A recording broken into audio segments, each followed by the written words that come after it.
कल्याण पक्षे जय गुरुदेव।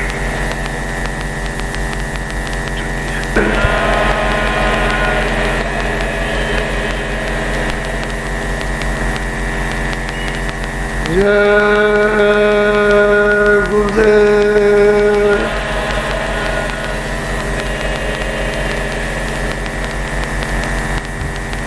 जय गुरुदेव।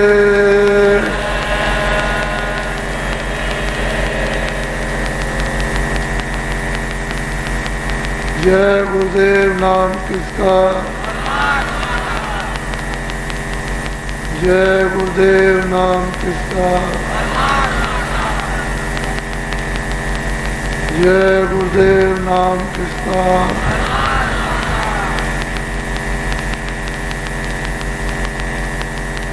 आज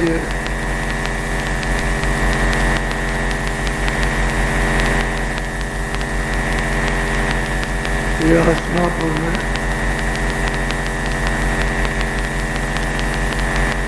इस भूमज्योतक इतिहास का संगठन सम्मेलन का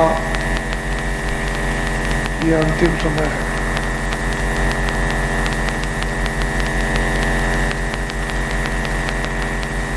ये दूरदर्शी सहयोग परिश्रम से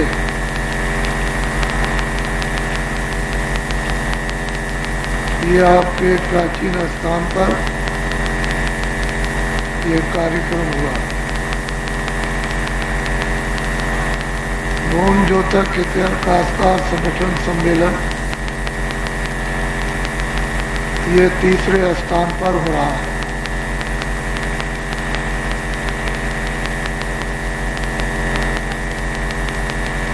देवलखा ग्राम केसरगंज जिला बहराइच में 10 सितंबर को इसकी आधारशिला रखी। पहला कार्यक्रम ग्राम टुटियारा तहसील संडीला जिला हरदोई 5, 6, 7 नवंबर को।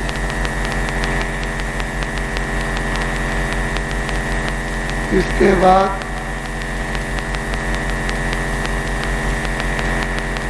28, 29, 30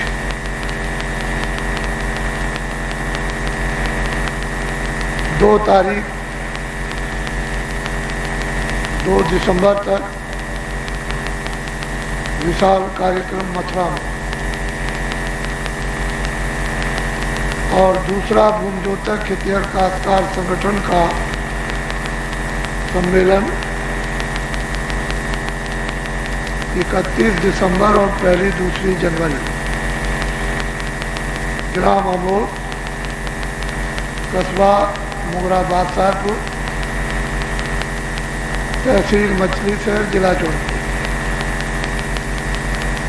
और 29, 30, 31 ये जनवरी को आपके हाथ हसनापुर और गणेशपुर ये दोनों गांव जुड़े रहेंगे। ये दोनों ग्राम इसके साथ में लगे रहेंगे, ये हटेंगे नहीं। गणेशपुर और हसनापुर। गणेशपुर ग्राम की एक काश्तकारों की जमीन है और ये क्षेत्रीय हसनापुर का। इसमें आज ये संपन्न, वैसे तो दिल्ली में हो गया था लेकिन मुझे कुछ कहना था तो संपन्न होने की घोषणा नहीं हुई।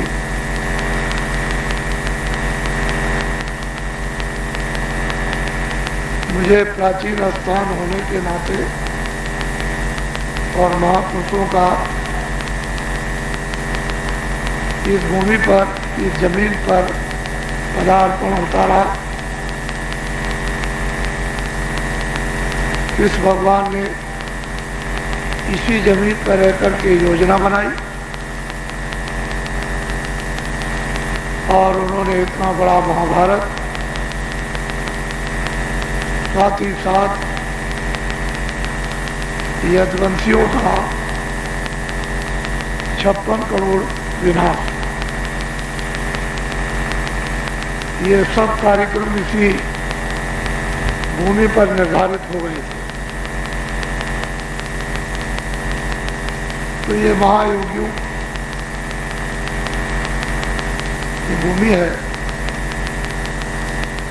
और आपका भी ये कार्यक्रम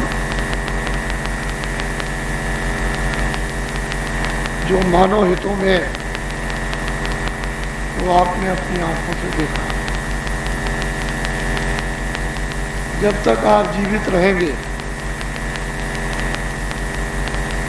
तब तक आप इस कार्यक्रम को भूलेंगे नहीं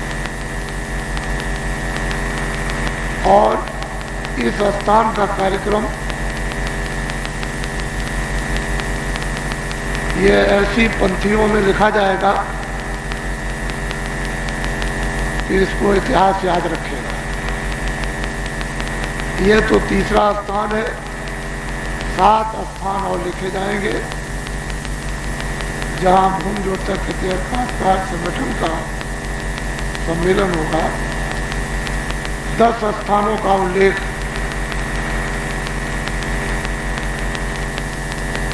रहेगा। आपको ये मालूम नहीं है कि आगे क्या होने वाला है।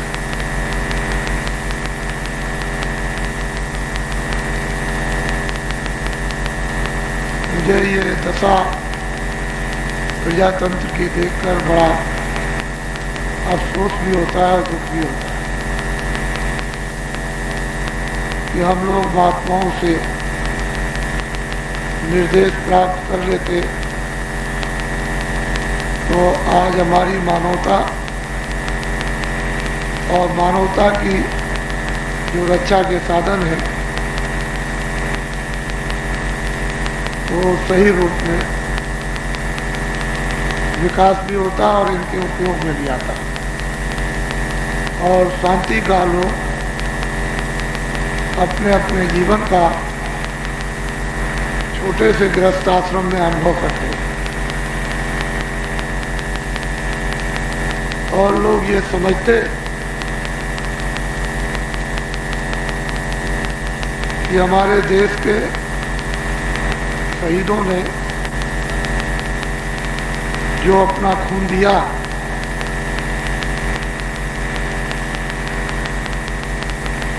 वो एक अमर रहता। लोगों ने आज़ादी के लिए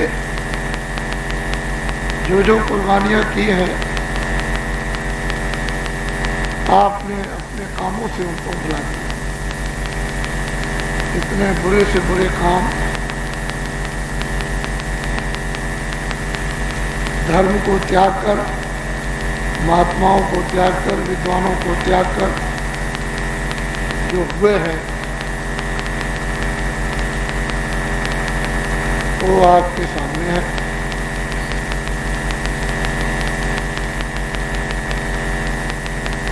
मैंने तो इस भूमि पर आकर केवल एक संकेत ही आपके सामने रखा।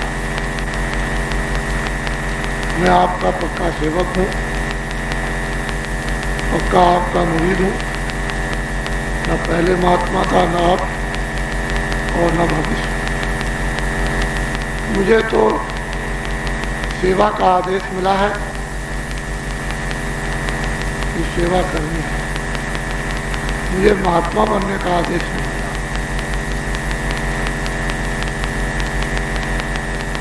मेहनत करने का आदेश मिला है कि जब तक शरीर काम करे तब तक मेहनत शारीरिक करो, लोगों की करो और आत्माओं की करो। मैं बाहर भी मेहनत करता हूँ और जब आश्रम पर रहता हूँ तो आप जब उस मेहनत को देखोगे, जब होली के अवसर पर आओगे तो सभी लोग दांतों तले उंगली दबाएंगे। मथुरा में होली और अगहन सुदी 10वीं को प्रतिवर्ष भंडारा होता है। इतना आदमी जाता है, इतना किसी आश्रम में, मथुरा वृंदावन के किसी भी आश्रम में इतना आदमी नहीं जाता। ये सब अपनी आंखों से देखो।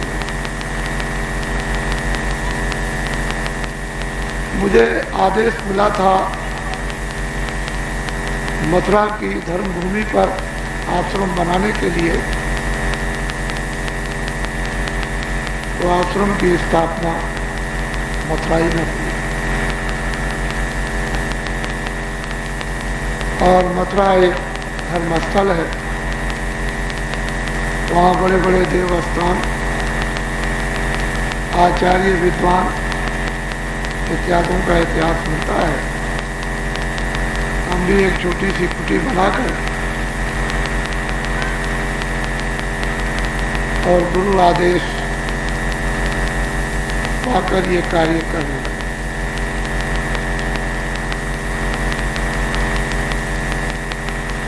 बहुत से लोग देश में ऐसा सोचते थे इनका कोई स्थान नहीं होगा,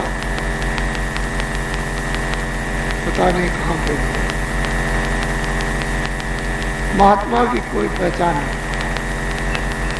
और महात्मा की कोई जात नहीं और महात्मा की पहचान अपने आप उधरती स्वाभाविक। सूरज, उसे पहचान कराने की जरूरत नहीं है, तो अपने आप लोग जान जाते हैं कि सूरज निकला है, चंद्रमा निकला, तारे निकले। आग पहचान कराने की जरूरत नहीं, बच्चा भी समझ जाता है कि आग है। और पानी की किसी को पहचान की जरूरत नहीं, खुद ही लोग पानी की तलाश करते हैं। महात्माओं की कोई जाति नहीं और अपने आप पहचान हो जाएगी। करते चले आए, करते रहे, करते रहे। हर का भजय स्वर का हुई तो जात पात पूछे लेते। जो प्रभु को भज ले, फेवरी क्या थी, क्यों झूठे बेर राम ने खाए, उनको तो नहीं छूना चाहिए था। लेकिन भक्त भगवान भक्ति बस में होते आए और उसी का नाम भक्त वत्सल। वैसे मैं धोबी का काम करता हूं, जात का धोबी तो नहीं हूं। ऐसा मत समझना कि जात के धोबी है, लेकिन धोबी का काम मेरा है। मैं धोबी जैसी गंदगी, ये मेरी सेवा है और उसके लिए मुझे कोई परहेज करना नहीं।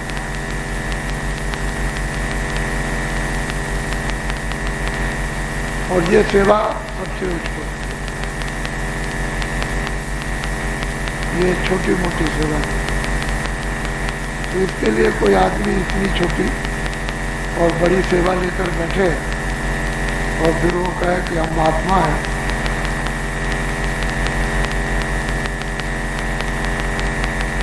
तो वो तो उनकी बात हो गई, लेकिन मैं तो महात्मा तो एक सेवा।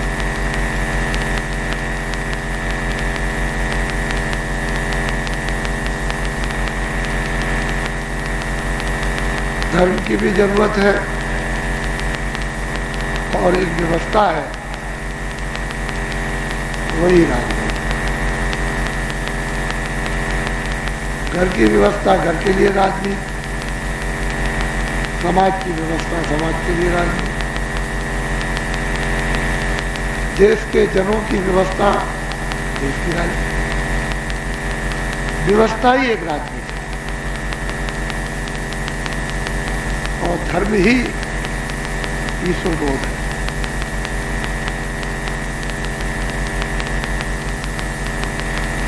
हम व्यवस्था राजनीति को खो बैठेंगे तो धर्म को क्या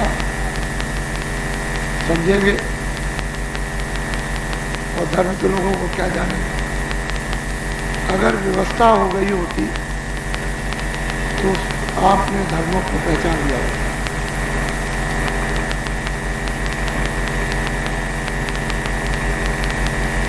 व्यवस्था जब बिगड़ जाएगी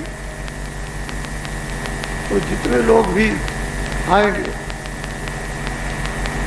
वो सब के सब चिल्लाएंगे धर्म कुछ नहीं,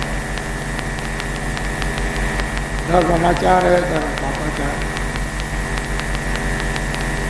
और धर्म देश में नहीं रहना चाहिए। धर्म एक सत्य और धर्म झूठ पर अंकुश लगाता है।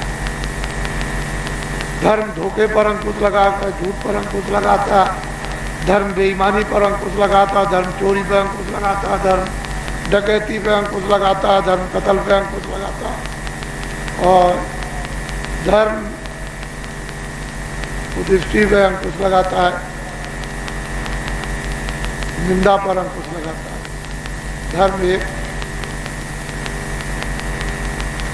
बुद्धि का छुपा हुआ शब्द है और इसकी स्वच्छ पवित्र निर्मल बोध वो प्रकाश शक्ति है, ज्ञान है। उसका हम लोगों ने इस समय बहिष्कार, वैसे हमारे देश की नारियां चाहे जितना भी तुम बाजार में बोंडर बचाओ, लेकिन घर की देवियां तो धार्मिक रहती है।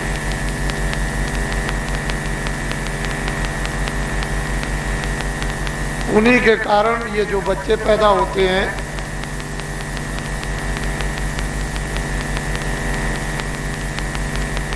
माताओं से और उनके संस्कार लेकर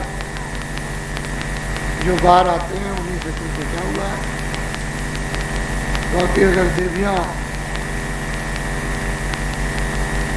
ऐसे संस्कारों में धर्म भूमि पर न पलती होती तो ये भी खत्म हो जाता।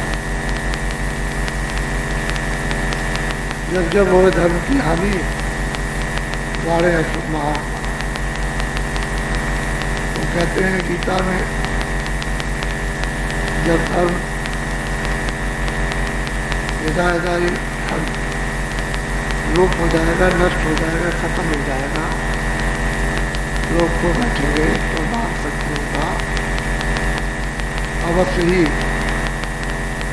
आना होता है और उन्हीं को योगी योगेश्वर दो प्रकार की शक्तियाँ आती है। एक हमारी शक्तियाँ जो काम लेकर आती है, एक संत बोध होता है।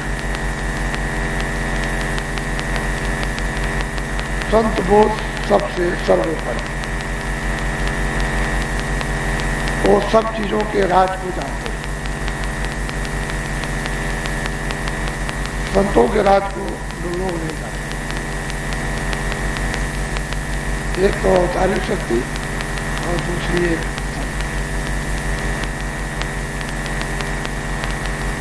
संत दया करते हैं। अवतारिक शक्तियां कर्म का फैसला कराती हैं, जिसने जैसे कर्म किए हैं अच्छे बुरे, वैसा उसकी रक्षा और दंड देती है। अवतारिक शक्तियों को तभी तो धर्म की स्थापना होगी, नहीं तो नहीं होगी। संत क्षमा करते हैं, उनका काम क्षमा करते हैं।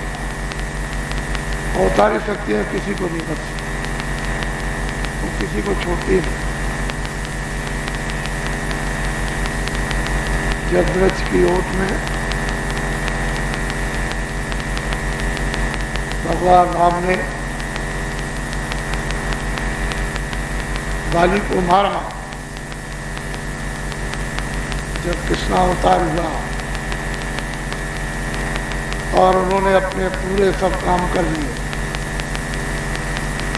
जब जाने का वक्त हुआ तो खून की नदी बहा दी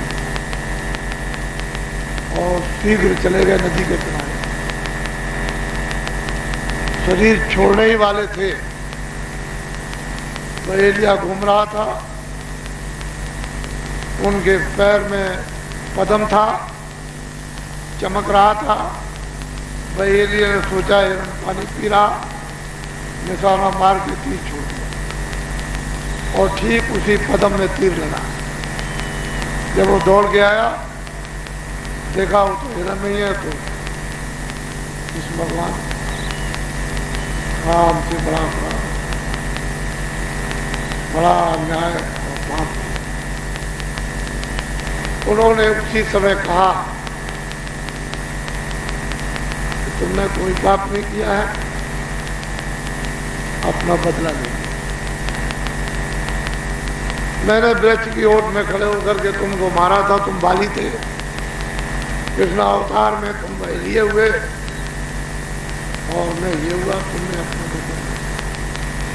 जब ऐसी शक्तियों से बदला नहीं छूटता, उनको भी चुकाना पड़ता है, तो आपके पास तो कोई शक्ति है।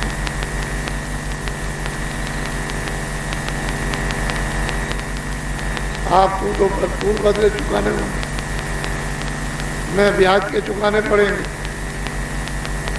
उनको जब चुकाना पड़ा तो इसलिए ये कर्म क्षेत्र भूमि बदली, देने और लेने की। अच्छा करो तो अच्छा लो, बुरा करो तो बुरा। जनरल इन दोनों कर्मों को संत ही विनाश करते हैं, नहीं तो आपका छुटकारा नहीं। वो शुभ भी भस्म कर देते हैं और अशुभ भी। उनके पास ऐसी अग्नि होती है कि ना शुभ रहने देंगे ना शुभ।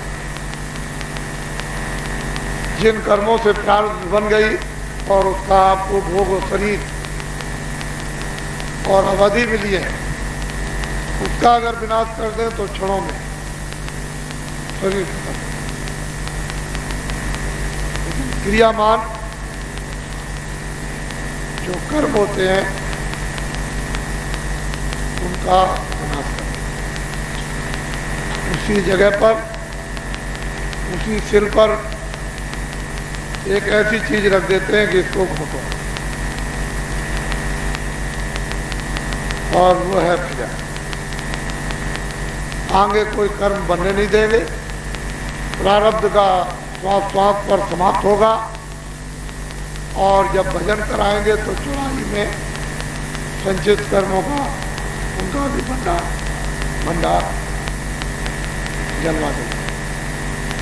ये जीव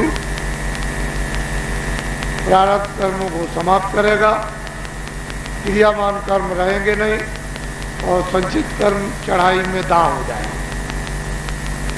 तब ये छुटकारा पाता है, तब अमर लोक में, तब ये सत्य देश में, सतलोक में, सतलोक जो तमाम ब्रह्मांडों की पिता, जो महाकाल के भी हैं, जो ब्रह्म के भी हैं, जो पार ब्रह्म के भी हैं, ईश्वर के भी हैं, जो देवी और देवताओं के सारी समूची आत्माओं के जो पिता है, वो तो सतलोक है। वो न यहाँ कभी आते हैं और न कभी आएंगे।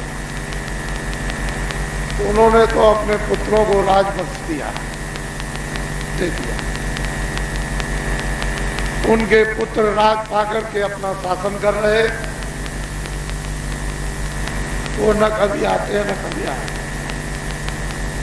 उनकी नुमाइंदी उनके दरबार की दरबानी, यानी उसके दरबार के दरबानी संत आते हैं,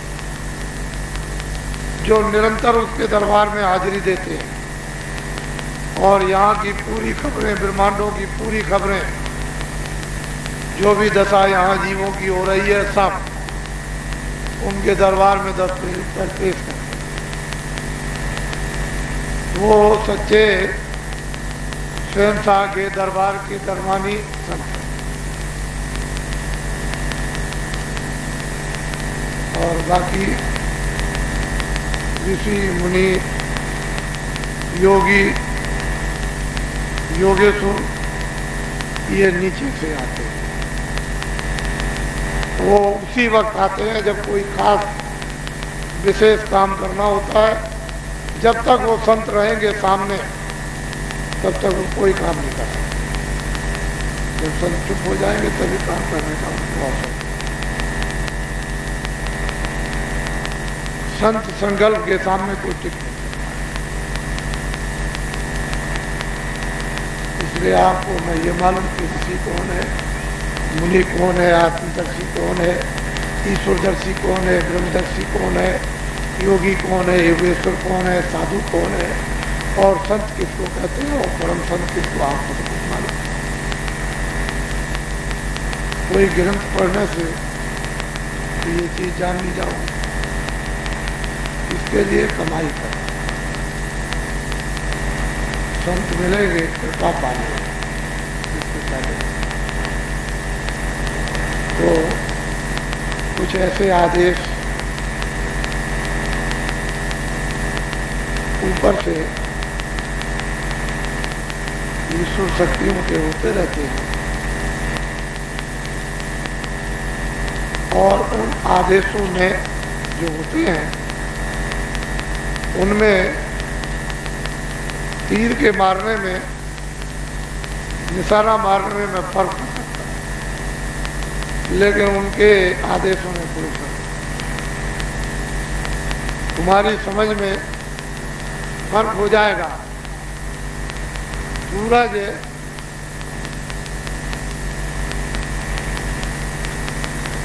पूरब में निकलता हो, पूरब से बंद कर दे, पश्चिम में निकलने लगे, हो सकता,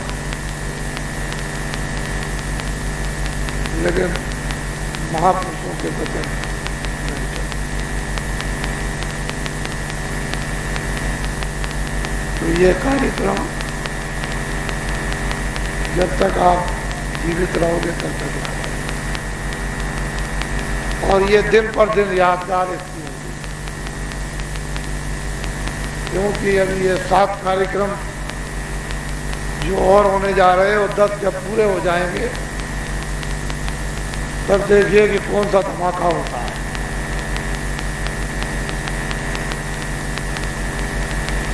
और ये वैचारिक जनहितों की क्रांति का और आत्महित क्रांति का युग है। इसे कोई तोप बारूद रुपया पैसा नहीं रोक सकता। ये रुकने वाली चीज नहीं।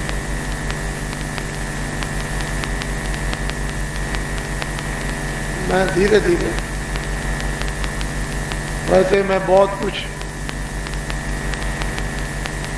इन लोगों की समझ के मुताबिक बहुत कुछ पीछे बता चुका हूँ। किताबों में सब अंकित है, सन बाई सन, महीने बाई महीना, दिन बाई दिन, लेकिन तुमको वो चीजें पढ़ने को नहीं मिली। इसलिए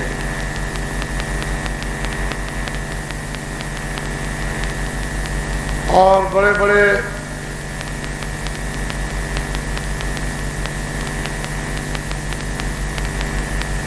भविष्यवक्ता जो एक अनुमान करते हैं कि आगे क्या होगा, एक अनुमान करते हैं कि पीछे क्या हुआ और वर्तमान में क्या हो रहा, वो भी भारत भूमि के लिए कुछ कहने लगे, बताने लगे।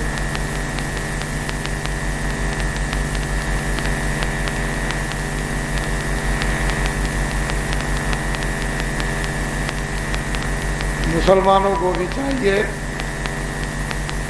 हिंदुओं, सिखों, ईसाइयों को चाहिए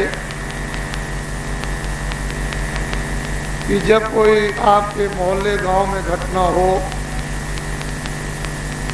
कोई आदमी ये कहे कि हिंदू मारा गया, कोई आदमी कहे मुसलमान मारा गया तो एक आएक अपना दिमाग खराब नहीं कर, पहले उसकी इंक्वायरी करो।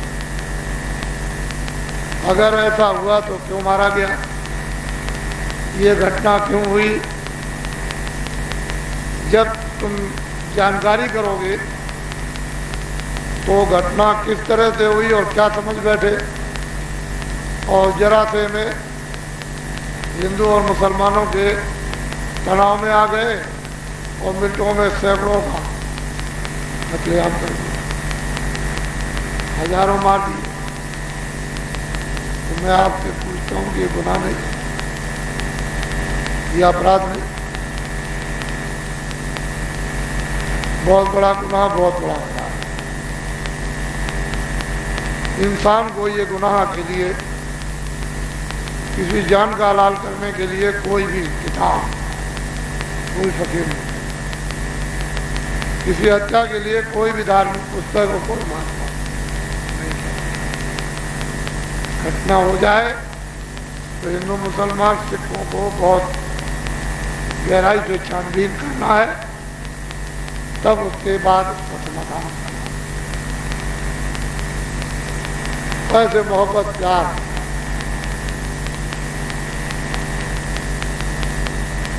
फकीरों महात्माओं की शिक्षा तालीम से वो बख्शीश करेंगे, खैरात करेंगे, मुफ्त में बांटेंगे। उनके पास प्रेम मोहब्बत का खजाना है। जब प्यार और मोहब्बत पा जाओगे, इंसान बन जाओगे, मनुष्य बन जाओगे और एक दूसरे के काम हर कोई आए। मुसलमान हिंदुओं के काम, हिंदू मुसलमान। बुराई से नफरत करो, पाप से घृणा करो। अच्छाई से कौन नफरत? अच्छाई से पाप तो पाप, पुण्य तो पुण्य है। घृणा बुराई से, नफरत बुराई से। अच्छाई से कोई नफरत घृणा नहीं। हम लोग अच्छे बन जाए, अच्छे काम करें, अच्छे वसूलों से चले, सीधा साधा रास्ता चले, वो न करते। सब लोग जय जयकार करें। तो मैं बीच में एक आपको कहानी सुनाऊं। एक ब्राह्मण देवता थे, बड़े गरीब। घर में उनका गुजारा नहीं होता था। चलो इसको यहाँ रोक दें, जरा सा ठहर जाओ, मुसलमान भाई सुन लें। एक मौलाना साहब थे, स्कूल में बच्चों को तालीम देते थे। उनके पास एक बीवी थी।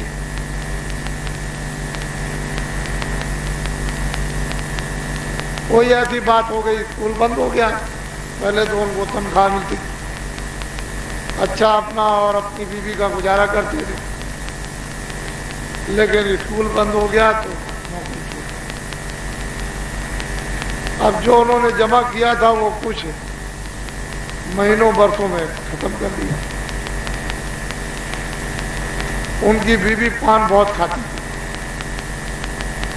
हर वक्त उसे पान का डिब्बा चाहिए